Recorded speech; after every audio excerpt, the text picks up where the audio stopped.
Hello, YouTube! My name is Scott, and I just got around to watching Cobra Kai. Now, Season 4, Episode 8, is called Party Time!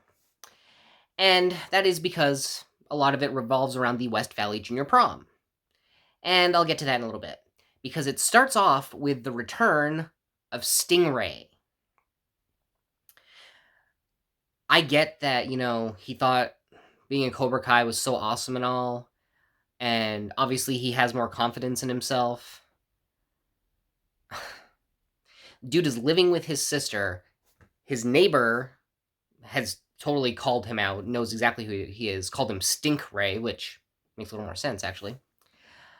When he tried to go back and rejoin Cobra Kai, Kreese just took him out. Well, didn't take him out, he just kicked him out. And considering part of his whole character being kind of out of the show for a while was that he was supposed to stay away from children, this seems a little sus, even if he's on probation. But, like I said, it's prom time. Needless to say, Miguel and Sam are going together. The whole LaRusso clan's over at the house when Miguel and his family show up with Johnny. There's this really nice picture of all of them together. You kind of wish it had stopped there. Yeah. Over at Cobra Kai, Tori kind of casually throws the idea to Robbie of going to the prom because, he can't because he doesn't go to school there. But Silver overhears and gives them, everything they need to go to the prom in style, which doesn't sit well with Robbie's mom, and, she tells Johnny, because she can tell when, there's just a rich guy who's out for something. And before you ask, no, there's no huge fight at the prom, which is kind of amazing. Not as amazing as Dimitri wearing a suit. He's wearing a Pac-Man suit. It looks like the Pac-Man game. But oddly enough, if you took the suit out, he at the lighting of the prom, he kind of looks like a vampire. I was seeing that, yeah. And Yasmin showed up and he got to dance with her, and Hawk was feeling left out because he should have just asked Moon, but apparently no Mohawk equals no more confidence. But when Robbie and Tori show up, they kind of throw the whole thing off, whether or not they mean to, although they probably did, because the lesson at Cobra Kai that day was about balance. Not the way Miyagi-Do teaches it, but learning how to get inside your opponent's head and throw them off balance. And those two definitely succeeded at the prom, because almost like the entire time they were dancing, either Miguel or Sam was watching them. They both seem to have this thing about, watching their exes dance with other people. It's this weird sort of almost, not a love rectangle, but there's this thing going on there. Stingray, I don't even know how, snuck into the prom, and who did he told? He told Bert, who I honestly did not think was old enough to go to this high school, but apparently is old enough to go to junior prom as well. Since the location for the after party had been canceled, Stingray offered his sister's house, and everybody was just immediately okay with this. And the worst part? Stingray actually got a little cred in this one, because his neighbor came back over to complain about everything, and Stingray beat him down. I mean, what is it going to take to get this guy to realize, oh, maybe all your friends, who you refer to as your peers, even though they're teenagers and you are so clearly not, should not be your friends. You don't have friends your own age. Deal, dude. And that probably would have been where, that probably would have been the most exciting part of the after party, except for Sam. She just couldn't handle being called a name by Tori. And, there's a beer in her hand. She could have thrown it at her, no fighting before the tournament. No, there had to be a fight. And Sam and Tori fought. Miguel and Robbie got involved. By the end of it, everyone was in the pool. Robbie and Tori were laughing, and Sam and Miguel were upset with each other.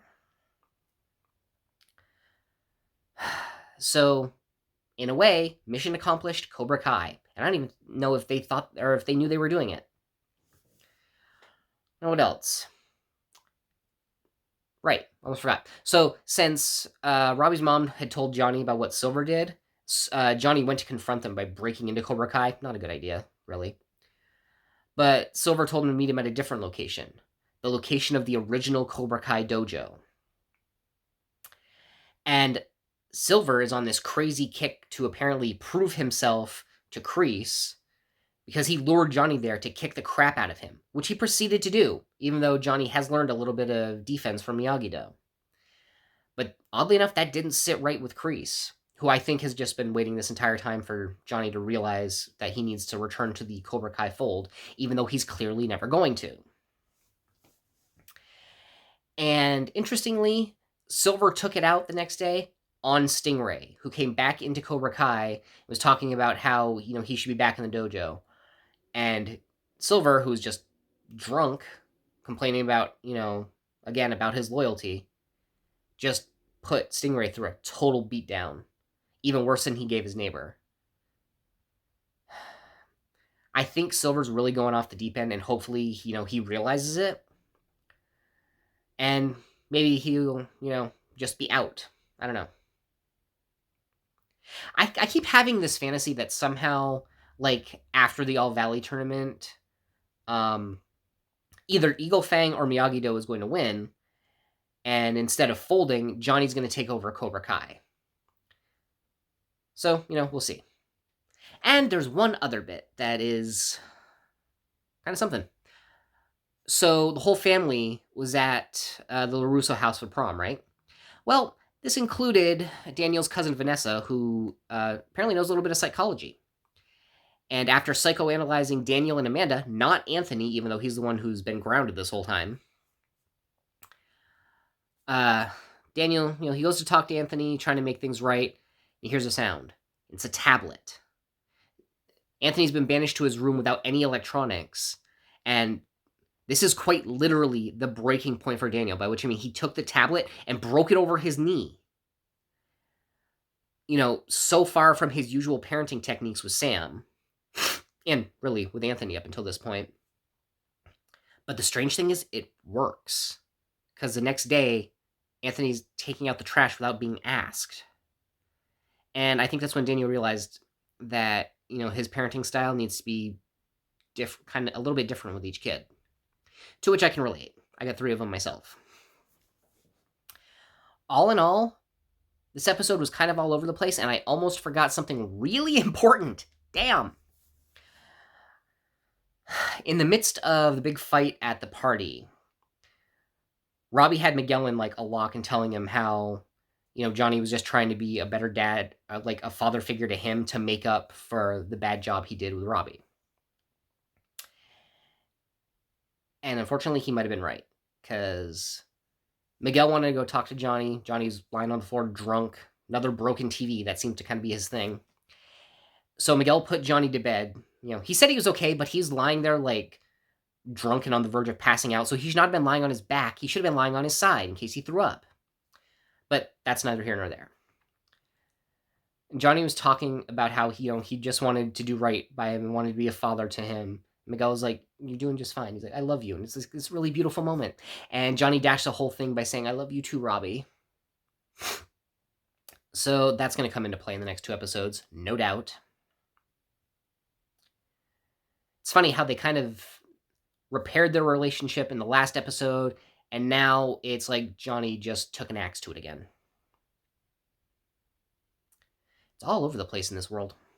But anyway, that's what I think. What do you guys think? Leave a comment down below, like the video, share it around, subscribe if you feel so inclined. Hit the bell icon below for notifications when I put another one up. And until next time, I have been Scott, and this has been Just Got Around to Watching, an offshoot of opinions no one cares about. Everyone has opinions. This one was mine.